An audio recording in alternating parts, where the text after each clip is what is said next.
Марат Баканович, есть вопрос? Да, у меня есть. Пожалуйста. Скажите, пожалуйста, вы как представитель нормотворческого органа государственного должны хорошо разбираться в вопросах коллизии, сущности нормативных правовых актов. Поэтому я хотел бы услышать от вас такой ответ. В чем же все-таки заключается сущность нормативного правового акта и как законодательно решается коллизии нормативных правовых актов? Можете мне?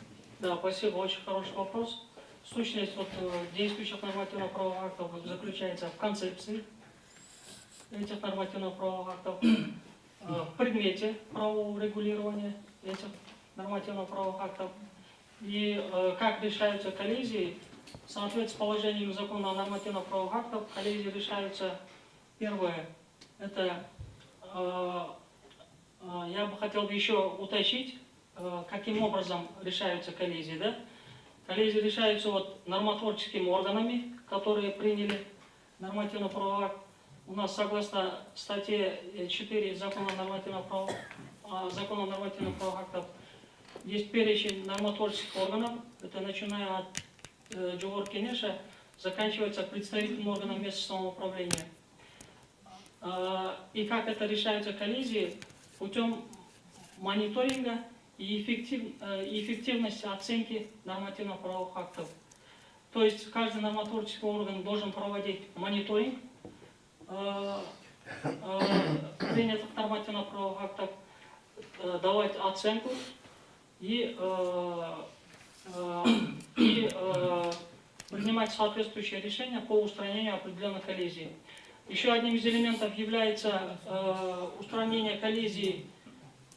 Есть межветкомиссия по инвентаризации нормативно-правовых актов, которая работает при Минюсте. И в случае выявления госорганов, которые входят в систему исполнительной власти, определенных коллизий, пробелов, они направляют в Министерство юстиции для анализа и для рассмотрения на заседании этой межветкомиссии и для принятия соответствующего решения. Спасибо. Максат Гульчарович, пожалуйста, на вопрос отвечайте коротко, четко, ясно. Хорошо? Мы услышали всю процедуру относительно устранения коллизий. Но до устранения этих коллизий как решается? Наверное, об этом вопрос был задан. До устранения коллизии у нас есть отдельная норма закона о нормативно-правовых актах, где отмечено, что нормативно-правовые акты не должны противоречить. Если у нормативно-правовых актов равнозначного, который имеет равнозначный статус, применяется тот нормативно-правовой акт, который регулирует сферу этой деятельности. Хорошо. Марат Баканович, есть еще вопрос? Микрофон выключите, пожалуйста.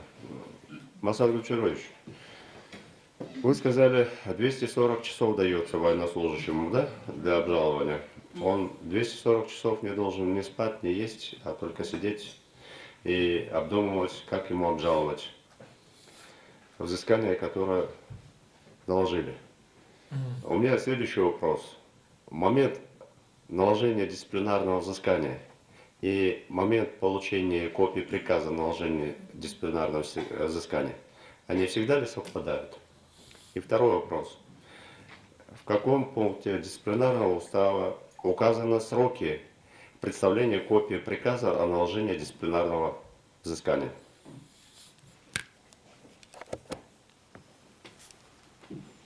Это является процедурным вопросом, уважаемый председатель, что может на этот вопрос ответить представитель ГКМБ? То есть вы не знаете? Не знаю. Пожалуйста, уважаемый судья, есть вопрос? Эмиль Дудович. Скажите, пожалуйста, вообще вот присутствие в самом законе такого основания, как иное основание, да? И норма положения, которая в данном случае оспаривается обращающейся стороной. С вашей точки зрения, что это является? Расширением? Вообще, возможно ли расширение, скажем, каких-то концепций и каких-то норм, которые заложены в законе, законными нормативно-правовыми актами. Вот как вы смотрите именно на конкретно этот случай? Это является расширением или что, по-вашему? Может быть, вы по-другому оцениваете эту ситуацию? Да, я считаю, что это расширение. Если законом остаются неурегулированными отдельные вопросы основания увольнения, предусмотрение этих оснований вот, других нормативно-правовых актов, это является расширением. Вы считаете это допустимым, да?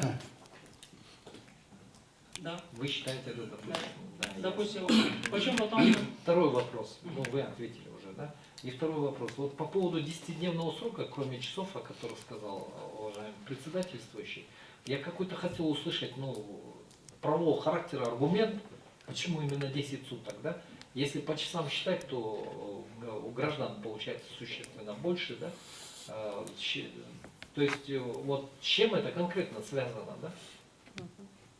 Какой-то правового характера аргумент того, что именно 10 суток установлено, не исходя из того, сколько это часов представляет, и сколько человеку, там, военнослужащему дается такая возможность обратиться в суд, да?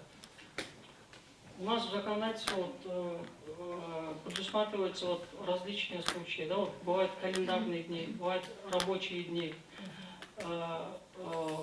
У военнослужащих вот, есть четкая дисциплина. На мой взгляд, вот законодатель для этого установил, да, вот, четко суточный порядок. Я не имею в виду именно в днях, в часах или в сутках, да? Я имею в виду именно количество, да? Количество. Почему именно 10 суток? Почему не месяц, например, да? Я не могу ответить на это. Ясно. Да. Курмат Ильич, пожалуйста. Для уточнения, предыдущий оратор, то есть представитель Джооркинеча, сказал, что 10-дневный срок для обжалования вышестоящего в отношении, кто принял приказ. А в суд обращается в общих основаниях, то есть согласно трудового законодательства и гражданского процессуального кодекса. Ваше мнение, 10-дневный срок когда применяется?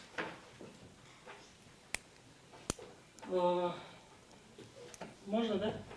Наложение дисциплинарного взыскания на военнослужащего, совершившего проступок, производится через сутки, но не позднее 10 суток с того дня, когда командиру, начальнику стало известно о совершенном проступке. При наложении дисциплинарного взыскания командир не должен унижать личное достоинство подчиненного и допускать Александр грубость. Гончарович, я вас перебью. Вы ответьте, 10 суток, они распространяются в том числе и на возможность подачи обращения в суд, или это касается Нет, это только... уважаемый Вы покороче отвечайте, пожалуйста, и поконкретнее. И военнослужащий, считающий себя невиновным, имеет право, то есть после этого наложения дисциплинарного взыскания, военнослужащий, считающий себя невиновным, имеет право в течение 10 суток с момента наложения дисциплинарного взыскания подать жалобу. То есть, когда уже военнослужащий, получив приказ, посчитал для себя, что нарушены его права, у него возникает момент подачи жалобы. Извините, я попрошу. Вы поддерживаете позицию Джооркинеша? Я поддерживаю позицию правительства. А в чем позиция правительства? Вы конкретно ответьте. Вот этот срок, он распространяется на подачу искового заявления в суд или нет? Просто скажите да или нет. Да. Распространяется, да? Да. Еще Вот теперь понятно.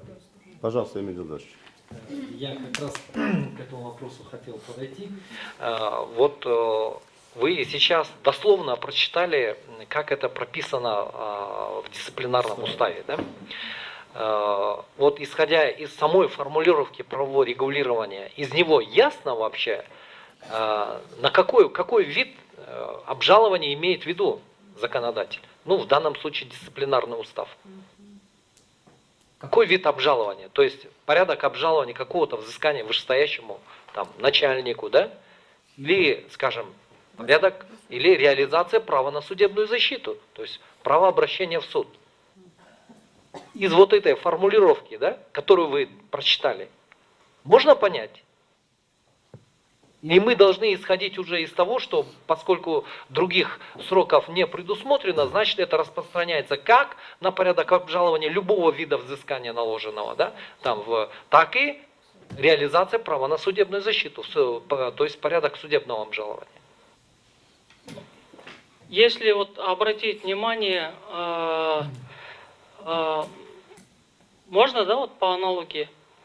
Аналогия, да, допустим, если вот для гражданских государственных служащих или для работников, да, возникают такие отношения, тогда в трудовом законодательстве есть трудовая комиссия. Если решением трудовой комиссии не удовлетворен, у работника появляется возможность обратиться в суд в гражданском порядке. В данном случае эти механизмы, поскольку дисциплинарный устав принят в 1998 году, довольно старый, на наш взгляд, да, вот в механизмах вот здесь надо актуализировать. То есть вы Работать, считаете, что да, проблемы да. есть, да? Проблемы есть, да. Ясно. Пожалуйста, Чинар Русипов. У меня один вопрос. Максим Петрович, Министерство юстиции является, ну, можно сказать, королевой, да, правовой экспертизы всех нормативных правовых актов. Вот здесь я хочу уточнить. Основание, которое было дополнено, положение 6.1, да, о котором мы говорим, за утрату доверия, оно содержит еще 13 оснований. Они предусмотрены только в этом положении или еще где-то они предусмотрены? Вы сами смотрели, когда готовились? Эти положения предусмотрены для служащих органов национальной безопасности с учетом особенностей вот, прохождения вот, военной службы. Есть такие же основания в других законодательствах, да? В других законодательствах. Это применительно вот, касательно других служащих. Нет, мы как раз таки говорим о сотрудниках органов национальной безопасности, являющиеся военнослужащими по контракту. Это только для них предусмотрено, Да, правильно же? Да. Так вот, эти 13 оснований, которые предусмотрены в положении, они предусмотрены вот как самостоятельные основания в этом положении или такого рода ограничения есть еще и в других законах? Я вас спрашиваю просто. Других законов нету. Понятно. Есть вопрос? Нет? Нет? Спасибо. Присаживайтесь.